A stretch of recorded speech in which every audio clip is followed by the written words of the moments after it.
Hello, how are you today, everyone? I'm here to talk to you about this TV series I just finished watching on Netflix called Helsing. Definitely check it out. It's a very good series. Here to tell you about the first season of it. The season opens up with this woman named Tessa. You don't know her last name or nothing. She's in a hospital. She's been in a coma for 5 years for being attacked in her home. She wakes up, she freaks out because she had a daughter, and she tries to find her throughout the hospital. And she don't know why she's in the hospital. And she comes across this army guy named Axel Miller. He was assigned, him and his squad, in the hospital the day she arrived in a coma, for some reason, from the government, to protect her at any cost. They don't know why yet and all this. All he knows is that he was sent there to protect her. And he's the only member of the squad left. He has a female doctor locked in a cage as a vampire because he feels sorry for her because they were friends throughout the years. She actually bit. So he couldn't, kill her. So he felt sorry for her. So he's keeping her alive. There's two types of vampires in the show. The normal vampires. They just walk, normal, all this. They can be killed in, like decapitation, all that stuff. Like vampires could die. And then there's the pharaohs, the savage. They have no human conscience left. They can't even speak. They're just like a wild, rabid animal, like hyenas. And they travel in packs. She wants to leave the hospital, go find her daughter. And he says 4 years ago, they lost track of her daughter. They don't know what happened to her. They've been looking for her ever since. She doesn't believe that. She goes out on her own. He tries to stop her. And they get attacked by a group of vampires, the pharaohs. They're rescued by a group of survivors, led by Sam, a deaf guy, and Mahar, a teenager, and some other people. They save them. But during all this, Tessa gets bitten by a vampire. But then all of a sudden, they're like, oh man, she's bitten. What's going to happen? Like, oh my gosh, she's going to turn. We're going to have to kill her. But then she doesn't turn. And they're like, whoa, because you get turned just like that. Like, what's going on? And the vampire that bit her starts having a seizure. And he comes back and he's a human. And they're like, whoa, like, what's going on here? And he says, all I remember is my name is Philip, but his vampire name is Flesh. And he remembers nothing before, nothing after he was turned into a vampire. He remembers nothing prior to being a vampire. His memories of being human are a little bit fuzzy at the moment. He apologizes for biting Tessa. He actually thanks her. And so they go back to the hospital to figure out what the heck's going on.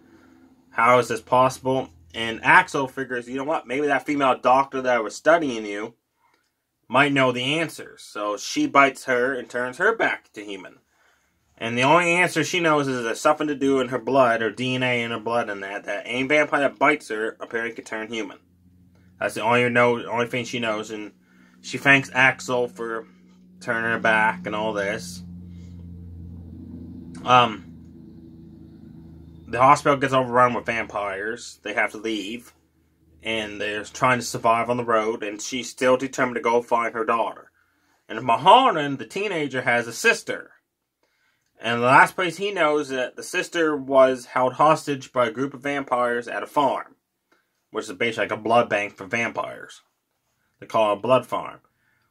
Well, they come find out there in the vampire there is these powerful vampires. One's called Dimitri and his wife, and then there's this other one called Julius, and they're right higher up in command of the vampire chain, and they're the ones that call the shots.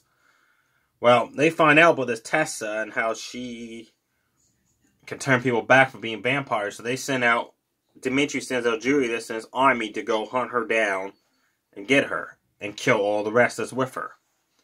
So that's basically what season 1 is. Like, they're trying to survive, trying to find her daughter, and Mahal's trying to find his sister.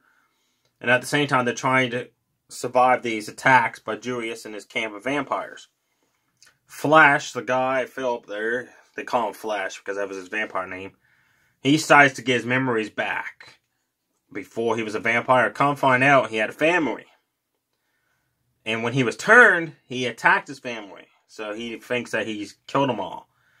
The doctor, the only thing she can remember before she was returned from being back vampire was, the last thing she remembers was being in the hospital when all this happened, and Tessa was brought in with a group of soldiers and told to protect her, save her, and all this from the attack.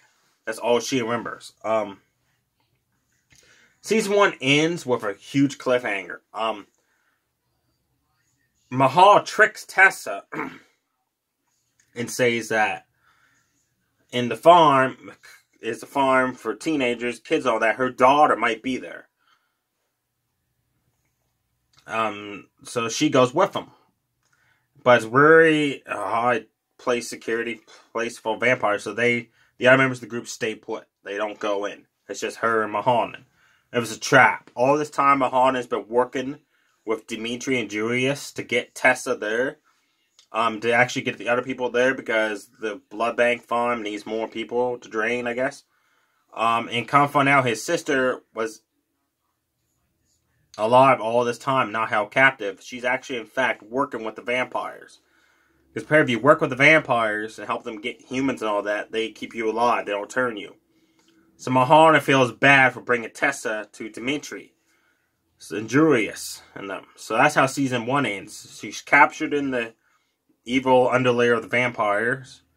Dimitri and Julius is there to get answers from her. While the rest of the group don't know this has happened. They're still outside in the wooded area, not knowing that there was a setup. Not knowing that there's a group of vampires coming after them. So that's how season 1 ends. It was definitely a really good season. I really enjoyed it. Season 2 picks right off where season 1 ended, and it was really good from start to finish. I'll be back later on to tell you about season 2. Stay safe, everybody. Goodbye.